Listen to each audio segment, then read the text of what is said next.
తెలంగాణలో ఎంతో ఫేమస్ అయిన సకినాలు ఎలా చేసుకోవాలో వీడియోలో చూద్దాం రండి. అయితే స్టోర్ బియ్యం తీసుకొని 3 గంటలు మంచిగా నానబెట్టుకొని కడిగి ఆరబెట్టేసుకోవాలండి. క్లాత్ మీద ఆరిన తర్వాత తేమ లేకుండా మనం మిక్సీ పట్టుకోవాలండి. జిన్ను అయినా పట్టించుకోవచ్చు. ఇలా పిండి మొత్తం మంచిగా మెత్తగా పట్టుకున్నాక దాంట్లో మనం పిండి నేను కిలో తీసుకున్నానంటే మీకు కిలో కొలతలు చెప్తున్నాను. కిలోకి 2 స్పూన్ల ఉప్పు, 2 స్పూన్ల వాము వేసుకోవాలా. కిలోకి 1/2 కిలో నువ్వులు అనేది వేసుకోవాలండి.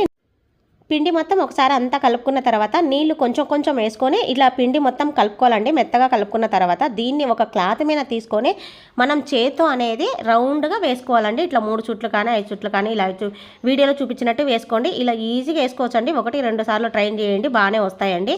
ఇవి ఆరిన తర్వాత నేను సలాక్తో తీసుకొని ఒక ప్లేట్ మీద ఒకదాని మీద ఒకటి ఇట్లా వేసుకొని ఇలా ప్లేట్ మీద వేసుకున్న తర్వాత నూనె మంచి కాగినాక ఇలా నూనెలో వేయించుకుంటే అంటే లైట్ గోధుమ కలర్ వచ్చే వరకు వేయించుకుంటే చాలా అంటే చాలా బాగుంటాయండి.